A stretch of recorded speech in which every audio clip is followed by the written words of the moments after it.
Really quick, thank you to everyone for the liking and the subscribing, but we're not here to talk about me. We're here to talk about you, and you probably want to buy one of these or want to know more about it. Maybe you're just bored, or you like to watch people lift weights. Anyway, I've got a list here, and we're going to talk about my experience with the camera. Once again, what I like, what I don't like, and look at some photos that I've taken with it along the way. Maybe I'll have a couple of tips for you for focusing this guy too. So here we go.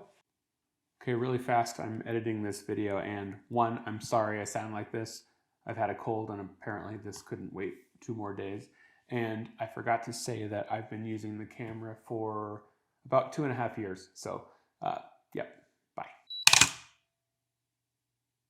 So what is this? This is the Pentax 672, which is the latest and the, hard to call this thing new, but the last ones they made. This is the Pentax SMC 105mm f2.4, and there were some older versions of that as well. This combo is the latest that Pentax made. So why is this thing so big? Well, it's a medium format interchangeable lens camera. It shoots a 6x7 negative, and it's also an SLR. So this big guy here, you look through the viewfinder and you're looking through the lens. What you see is what you get most of the time. We'll talk a little bit about focusing with this thing. But yeah, it's, it's not quite as big of a piece of film as you can shoot handheld without going into large format. But I don't really like the 6:9 2:3 aspect ratio anyway. I like 6:7 or 6:4:5. So to me, this is the largest practical camera that I would use. It is important to note that medium format makes everything look really good. Like if you wanted to go shoot photos of a dumpster, or what about like random Taco Bells that are kind of run down? Like anything you point a medium format camera at kind of looks good. I think Dan Milner called it a warm heroin blanket. So the camera to me can be a little bit beguiling in that maybe you think that everything you shoot with it is amazing. Maybe you think you're getting better, and really you just happen to be shooting an extremely large piece of film that kind of makes everything look good. My thought is that if a photo is good, it would look good, like taken with a cell phone or a crop sensor camera. This definitely has a special look to it, but I think as you're shooting medium format, larger formats, it's just something to make note of, right? Like everything kind of looks dreamy and good, but if you can snap out of it and ask yourself, is any of this actually good? Like if I took the format down a couple of notches, would this photo still work? I'm going to consult my list here. Let's start with the likes. Number 1, image quality. It's fantastic. It's the right format, 6x7. The lens is amazing. That's, I think, the main draw of this camera, right? That's why you carry around something like this, the image quality. The output of a big medium format camera is just kind of amazing. So that's the big one. Next up, I think we have ergonomics. Yeah, the grip is wonderful. Like, take note, Sony. Grip's amazing. Everything just works. Like, this is a camera built for working pros back in the day, right? So you've got your power button in the right place. So if you look at the top of the camera, you basically have everything you need with a button or a dial that you can get to without looking at. And there's nothing that you don't need. Like, there's no fluff built into this camera. It's just a tool. And I call the R5 a tool, but I think the difference is that this one is actually something that's fun to carry around despite the size and weight. It is actually something that is inspiring to kind of go out and take photos with, which is worth a lot. The meter is wonderful. I don't use a light meter. I just use the built-in one. It's got like a nice little digital readout. It's very clear. It's akin to looking through just like a normal DSLR viewfinder. It's great. Battery life. Okay, so I put a battery in this thing. Battery goes there. I put a battery in this bad boy about 6 months ago.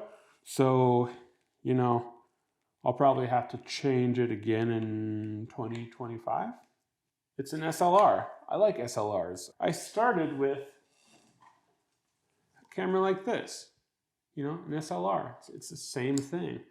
And it's nice for focusing. It kind of removes you from the outside world and just puts you into your composition. Yeah, I really like an SLR. I feel comfortable with that. I have cameras that are rangefinders, but this kind of feels like home to me.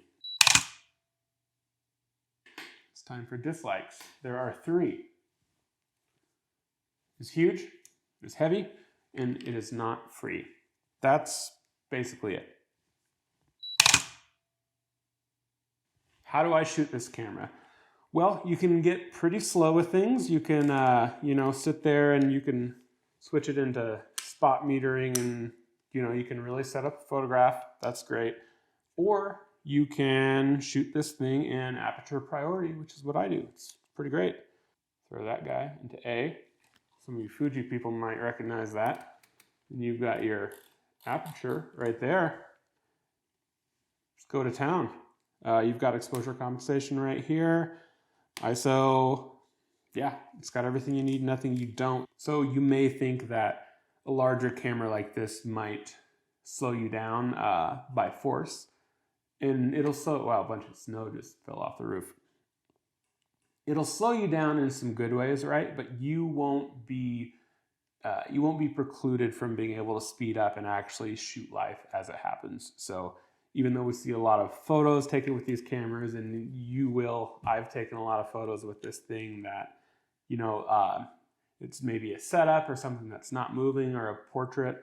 Like you can also shoot real life. You just gotta, you know, be willing to lose a frame where you missed focus every now and then, but it's easier than you think. So that's a good thing.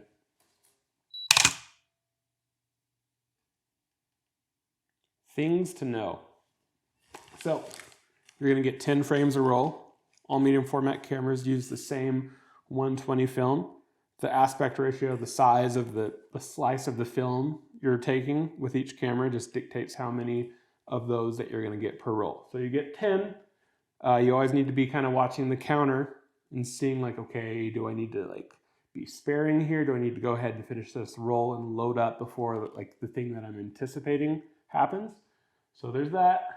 Yeah, don't just shoot this thing at f2.4 for the love of God. I mean, if you shoot this camera at f8 or f5.6 or f4, it's still going to look like a dream. So if you want to shoot it at f2.4, do it, but please take a backup at f4 or f5.6. Like I promise you, throughout the aperture range on this camera, like the format is so large, as the format increases, the angle of view, you can get a wide angle with a shallow depth of field look. So shoot it at all these other apertures besides 2.4, I promise you. It is worth it to get the locking straps and make sure they actually lock in. This is a heavy camera, but it's not, like I don't want to scare you, but it is a heavy camera, right? If you have a good strap, it'll be fine. You can walk around all day with it. What you don't want to do is be carrying this around and then be carrying your digital camera in something else. Like really, when you go out to shoot with this when you go out to shoot with this camera, you should just be shooting with this camera. That's kind of one of the beauties about it. It puts you in a different headspace, and ideally you just have one lens for it. You have one focal length. You're just thinking in that aspect ratio. It's pretty great. So don't water down your experience by trying to take this out with other cameras.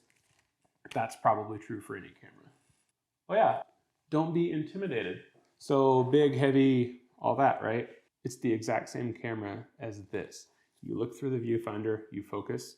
You can shoot it in, you know, manual, or you can shoot it in auto. It's just bigger and heavier. Biggest piece of advice that I can probably give you about this camera is the focusing method. So with whatever camera you're using, if you're manual focusing, you need to ingrain it into your memory of that way is the closest I can focus, and this way is infinity, right? So that's different for different brands. Don't just assume, but you need to kind of have that, you know, as you're walking around, the muscle memory of, okay, that's nearest, that's furthest. As you see like something happening, you start to anticipate that by moving this ring, kind of without looking, you know, like it's a landscape. As you're pulling the camera up, you might just be throwing it out towards infinity. Then you can kind of see and fine tune from there. Opposite might be for a portrait, but the biggest thing, the way depth of field works, is say you have right here the point of focus, right? And there's an area that is in focus around that point. And basically what happens is, so right here is in focus, there's going to be more in acceptably sharp focus behind my eye than there is in front of it. So if I get my eye right here and my hand right here, if I put my hand back there, it's still okay, right? If I put my hand right here, it starts to blur in a different way that is, I don't know, it'll kind of ruin your photos. So what I think you should do is when you focus with this camera is to focus from near to far. So you're throwing your focus point into the subject instead of, you know, maybe coming back from infinity and not coming far enough. So again, I'm going to go to, say I want to focus on the camera. I am going to go to my closest focus and I'm going to ease into that. And then if I've got it, I'm good to go. It's like a little grid thing in here. It looks funky, but it just makes sense when you look through the viewfinder. But I'm always going to start, you know, focusing closer than the subject and go into it. If I think I've gone too far, I'll come back again and kind of go into it again. That I've learned will save you more frames of film in a lot of different lighting situations than anything else. You know, if you miss focus by front focusing just a little bit, you can probably use the photo. But more often than not, when you back focus, the error is more greatly magnified. So that's my tip for the Pentax 6.7 focusing.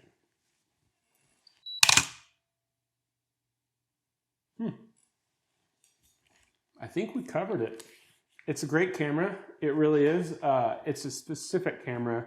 One, don't carry it around with other cameras. Just take that thing out and shoot it, and don't be afraid to shoot it as quickly as you'd like. It's fun to set up stationary things and do that sort of approach to photography with it, but you're not, or don't feel limited to just shooting that sort of thing. Spend enough time with the camera to allow yourself to get familiar with it. There's a little bit of a learning curve with the focusing and everything.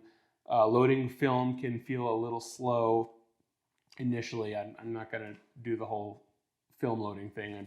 I'm sure Matt Day has a much better video on that, and you've probably watched it. But yeah, spend time with the camera, get to know it. It's really a wonderful tool. And yeah, if you have any questions, let me know.